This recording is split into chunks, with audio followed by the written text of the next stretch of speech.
और इस बीच महाराष्ट्र में सियासी हलचल ये जो तेज हो रही है, मैं आपको बताती हूं कि दरअसल जो बारामती पुणे वाला इलाका है, वहां पर अजीत पवार के पोस्टर लग गए और पोस्टर में अजीत पवार को भावी मुख्यमंत्री महाराष्ट्र का वो दिखा दिया गया। ये इस वक्त की बड़ी खबर है, हम आपको बता दें।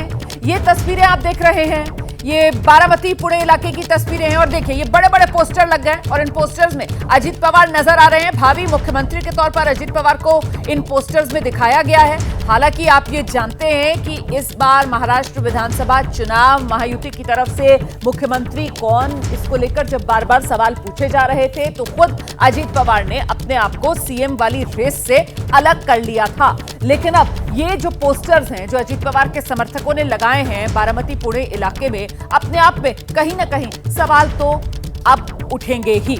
और ऐसे में जो नेताओं की महत्वाकांक्षा होती है वो भी रह रहकर कैसे उछाल मारती है, उसकी भी एक बानगी इन तस्वीरों के जरिए साफ तौर पर नजर आ रही है।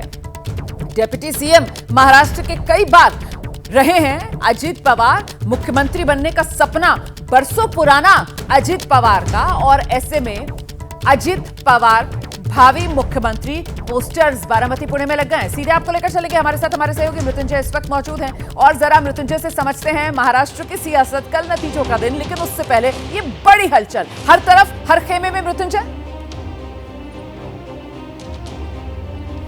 निश्चित तौर पर देखिए मतदान हो चुके हैं और चुनाव परिणाम आने के लिए जो पहले रुझान आएंगे महज 24 घंटे बाद रुझानों में स्थिति स्पष्ट होने लगेगी। तो ऐसे पर नेता और राजनीतिक दल भी अपनी अपनी तैयारी में जुटे हुए हैं। कल जो बैठक हुई उस बैठक के बहुत महत्वपूर्ण मायने हैं। आखिरकार ये बैठक क्यों की गई? देखिए कहीं ना कहीं जो एग्जिट पोल आ रहे हैं या फिर जो खुद नेताओं के असेसमेंट है उसके मुताबिक बहुत कड़ा मुकाबला है, और जब कड़ा मुकाबला है तो ऐसे पर बहुमत के नज़दीक जो पहुँचेगा उसके पास संख्या बल बहुत, मार्जिन जो है बहुमत का आंकड़ा उसके बहुत आसपास ही रहने वाला है। तो सुरक्षित सरकार बनाने के लिए आपको अतिरिक्त संख्या बल की ज़रूरत पड़ेगी। ऐसे पर जो निर्दलीय है, खास करके जो बागी हैं, जो कि कोई एक पार्टी से पहले से विचारधारा से मिलते जुलते काम करते रहे हैं, या कांग्रेस का कोई बागी रहा हो, शिवसेना उद्धव गुट का कोई बागी रहा हो, यदि वो जीत कर आता है तो उसे कैसे अपने खेमे में लेना है और चुनाव परिणाम आते ही कैसे किसी अप्रोच करना है, किसी ये जिम्मेदारी दी जाए। और सबसे महत्वपूर्ण है कि कोई विधायक चुने जाने के बाद, निर्दलीय विधायक चुने जाने के बाद कहीं लापता ना हो जाए, किसी होटल में ना जाकर छुप जाए या छिपा दिया जाए। ऐसी स्थिति में एमवीए को क्या करना है? तो कुल मिलाकर जो चुनावी गणित है, जोड़ तोड़ की गणित है, उसकी तैयारी की जा रही है और इसमें अपनी अपने रोल तय किए जा रहे हैं कि कांग्रेस का क्या रोल होगा, शिवसेना का क्या रोल होगा और शरद पवार के एनसीपी का क्या रोल होगा।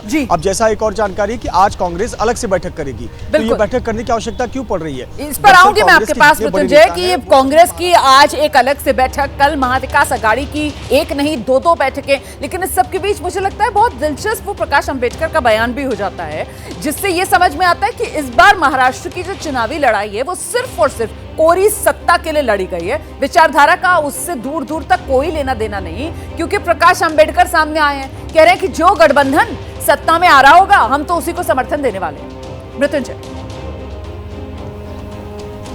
निश्चित तौर पर 2019 के बाद से ही महाराष्ट्र में राजनीतिक विचारधारा वाली राजनीति हो ही नहीं रही है और जिस प्रकार के गठबंधन बने हैं, जिस प्रकार से नेता एक पार्टियों से दूसरी पार्टी में गए हैं, तो विचारधारा तो बहुत पीछे छूट गई है। सिर्फ एक ही विचारधारा काम आई है, वो काम कर रही है, वो है सत्ता की विचारधारा, और सत्ता में पहुंचने के लिए लोग अपनी जोड़ तोड़ गणित लगा रहे हैं। प्रकाश अंबेडकर जो कि चुनाव के पहले तक या लोकसभा चुनाव में बीजेपी को कोसते थे, आरएसएस को कोसते थे, अब देखिए वो भी कर रहे हैं कि अगर महायुति सत्ता में आने वाली रहेगी हम तो उनके साथ चले जाएंगे। जब गठबंधन की बात थी चुनाव से पहले एमवीए के साथ में, तब वो कहते थे कि नहीं ये बी टीम के तौर पर कांग्रेस काम कर रही है, हम तो आरएसएस के खिलाफ हैं। लेकिन देखिए अब एमवीए के खिलाफ चुनाव लड़े और अब कह रहे हैं कि अगर सत्ता के नजदीक पहुंचेंगे तो हम उनके साथ चले जाएंगे। तो बिल्कुल सही कहा आपने, पिछले 5 साल की महाराष्ट्र की राजनीति को देखें तो कोई विचारधारा यहाँ पर राज्य में देखने को नहीं मिली है किसी की। हर कोई अपने सत्ता की विचारधारा को ध्यान में रखता है और कहीं ना कहीं प्रकाश अंबेडकर का बयान भी यही दर्शाता है। बिल्कुल, और महाराष्ट्र के अंदर ये भी पिछले 5 साल में देखने के लिए मिला है कि वो जो सत्ता वाली गाड़ियां है ना, वो सीधे हाईवे पर दौड़ने की बजाय यू टर्न जबरदस्त तरीके से लेती हुई नजर आई हैं। और ये मैं क्यों कह रही हूं, क्योंकि क्या एक और यू टर्न महाराष्ट्र की राजनीति में देखने के लिए मिल सकता है? दरअसल पोस्टर लगे हैं बारामती पुणे इलाके में और पोस्टर्स में अजीत पवार का चेहरा नजर आ रहा है, भावी मुख्यमंत्री के तौर पर उनको प्रोजेक्ट किया जा रहा है। ये वो पोस्टर्स हैं जिसका मैं जिक्र कर रही हूं। और ये पोस्टर कहां लगे हैं? बारामती में लगे हैं। बारामती जहां इस बार सियासी अस्तित्व की सबसे बड़ी चुनावी लड़ाई खुद लड़ रहे हैं अजीत पवार, क्योंकि चुनाव मैदान में अजीत पवार के सामने शरद गुट की तरफ से उन्हीं के भतीजे योगेंद्र पवार को चुनाव मैदान में उतार दिया गया है और इस चुनावी लड़ाई का नतीजा कल आना है। लेकिन उससे पहले ही मुख्यमंत्री बताते हुए अजीत पवार को भावी महाराष्ट्र का ये पोस्टर्स बारामती और पुणे में लगे हुए नजर आ रहे हैं। अब इस पर भी जरा मृत्युंजय से बात करते हैं। मृत्युंजय, कहा तो इसी बार विधानसभा चुनाव और वो जो महायुति के भीतर देवेंद्र फडणवीस से लेकर एकनाथ शिंदे तक मुख्यमंत्री चेहरा कौन जो रेस लगी हुई थी, उससे खुद ही अजीत पवार ने अपने आप को अलग कर लिया था, दूर कर लिया था। तो क्या ये पोस्टर्स बता रहे हैं कि एक और यू टर्न और सीएम की रेस में अगर नंबर गेम में बाजी मारते हैं अजीत पवार तो वो भी रहने वाले हैं? देखिए, निश्चित तौर पर अजीत पवार अगर अच्छे नंबर्स लेकर आते हैं, उनके पास अच्छे विधायकों की संख्या है, तो एक अजीत पवार ऐसे नेता हैं जिनको कोई भी गठबंधन अपने साथ लेने में गुरेज नहीं करेगा जब बात आती है कि विचारधारा तो अब बहुत पीछे छूट गई। और अजीत पवार ऐसे नेता भी हैं जो कहीं भी जा सकते हैं।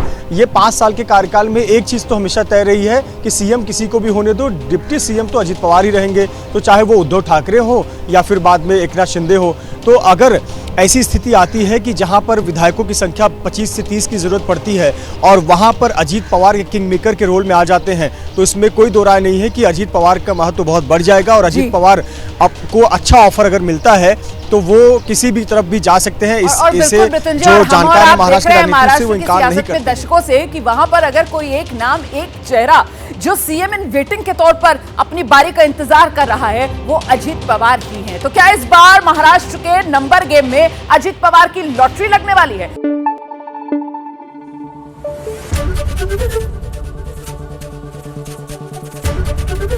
एबीपी न्यूज आपको रखे आगे।